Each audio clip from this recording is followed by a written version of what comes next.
Hello students, welcome to another video of OD Tutor. In this video, we are going to discuss a very interesting topic of physics which is called projectile motion. So what is projectile motion? You can go to this blog URL which will be there in the description, and you can from that URL you can read this article, but in this video I will explain it to you, and this explanation will be with the help of a nice simulator over here provided by colorado.edu. And with the help of this simulator we will try to understand projectile motion.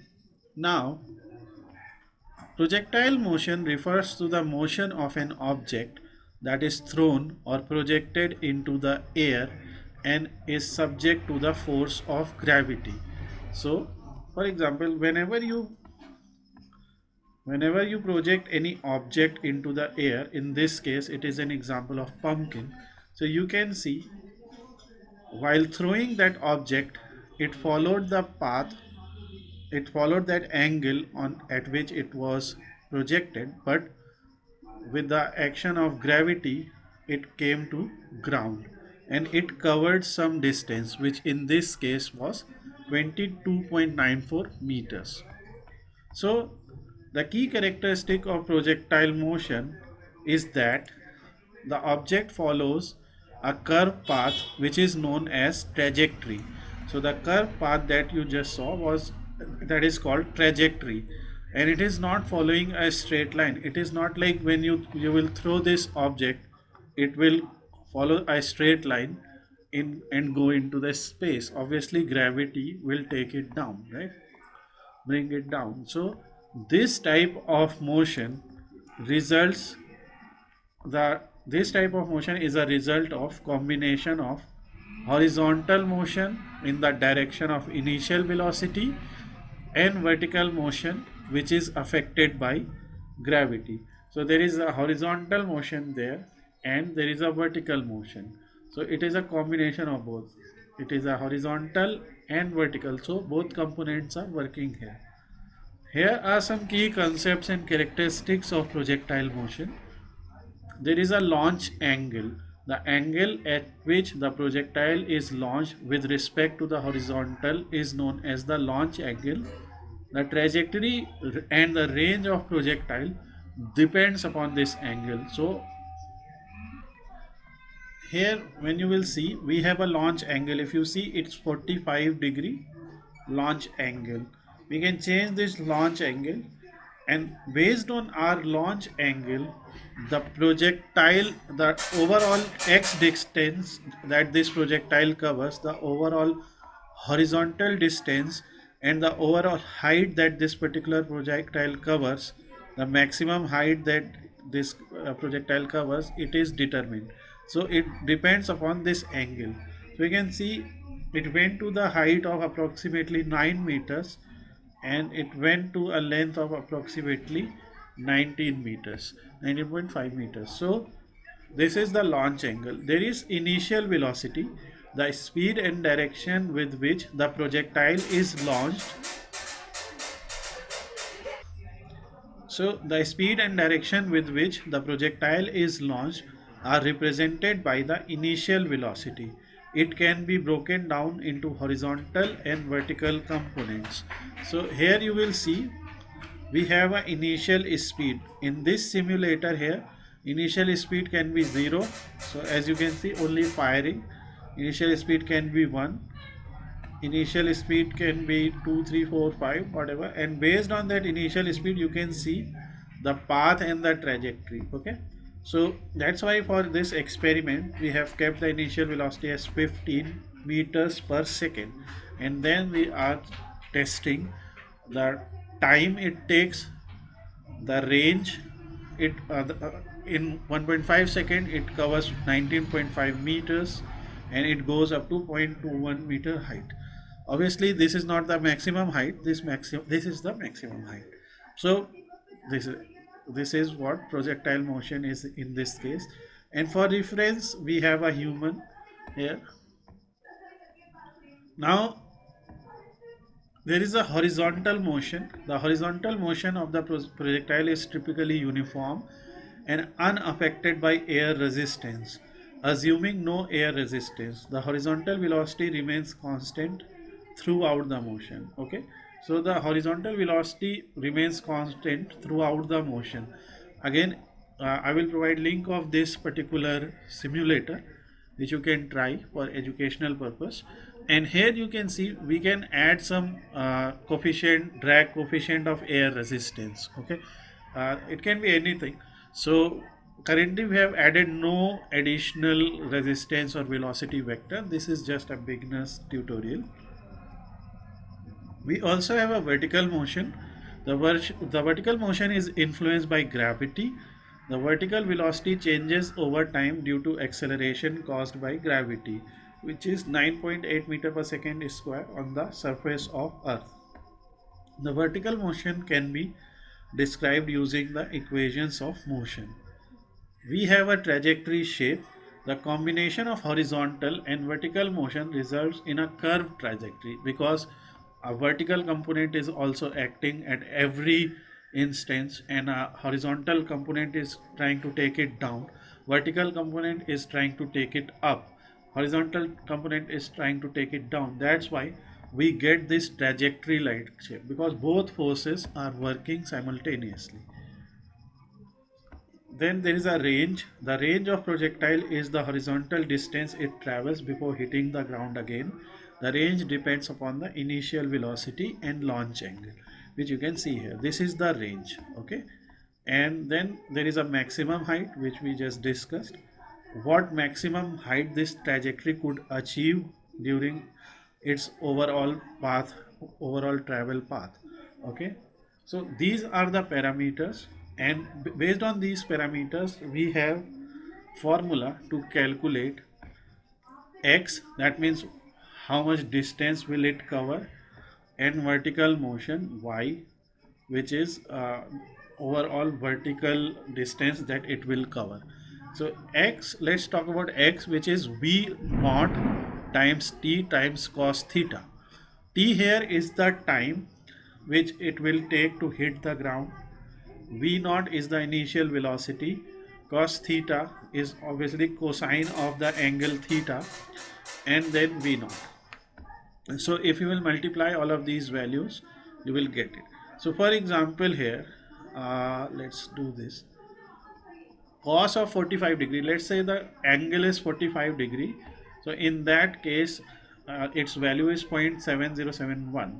Okay, so and we have actually done a calculation, like if initial velocity is 15, it takes 2.16 seconds to cover that distance, and the cos theta, that means cos 45 is 0.70 approximation, so it will cover a distance of 22.68.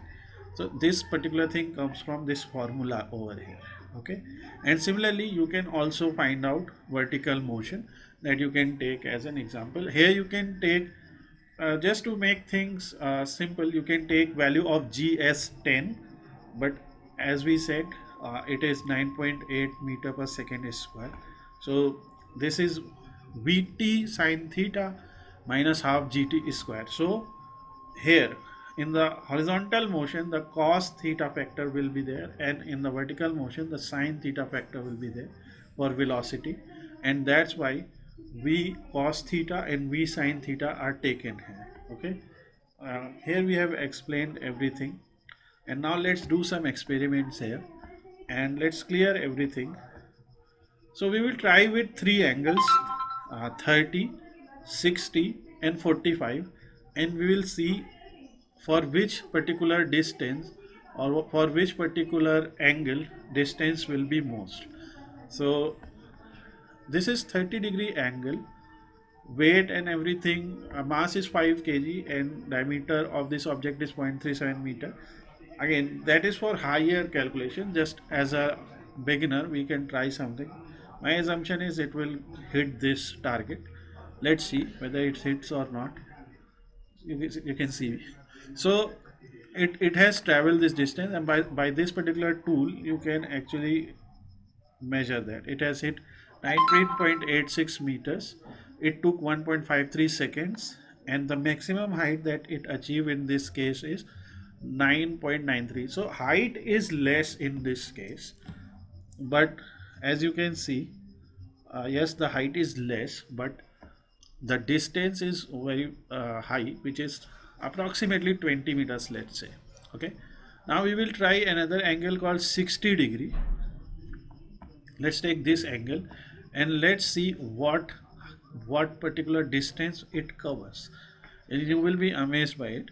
So you see it actually covers the same distance. This is because uh, because of the value of cos 30 and cos 60. Now here you can see the only difference in this case is obviously the time it takes to cover.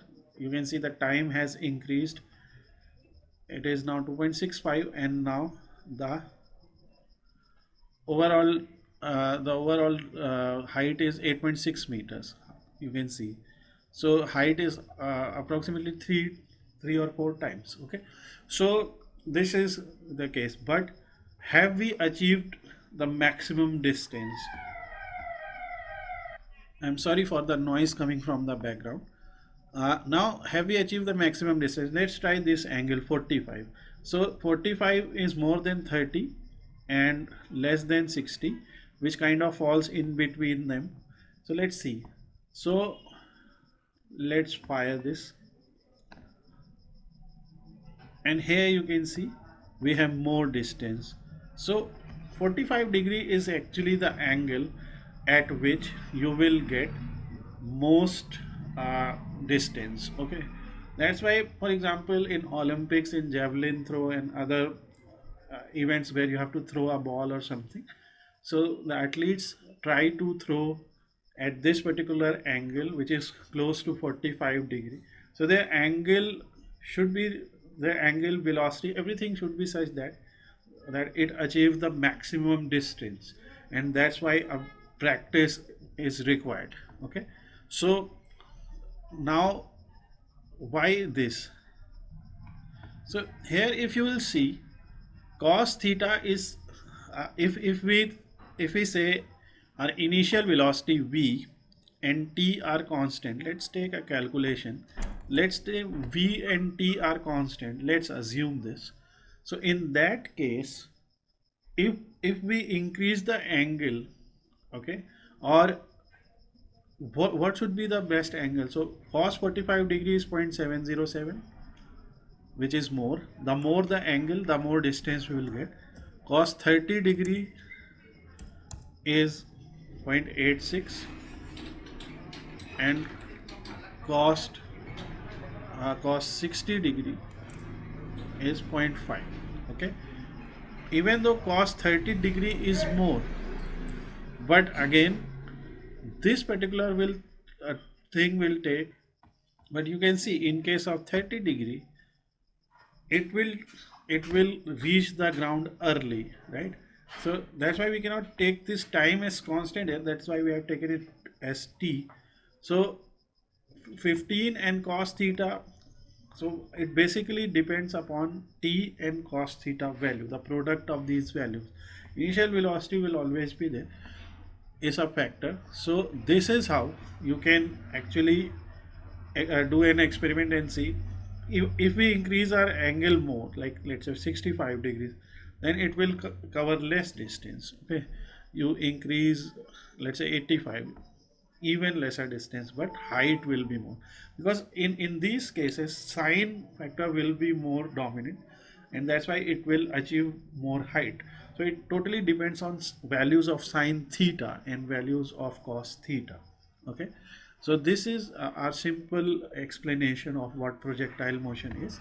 You can read the complete article here. If you liked our description, if you like this simple experiment with it, if you like the explanation, please like our video and please subscribe to our channel, and don't forget to hit the bell icon so that you always get notifications whenever we post an educational video like this.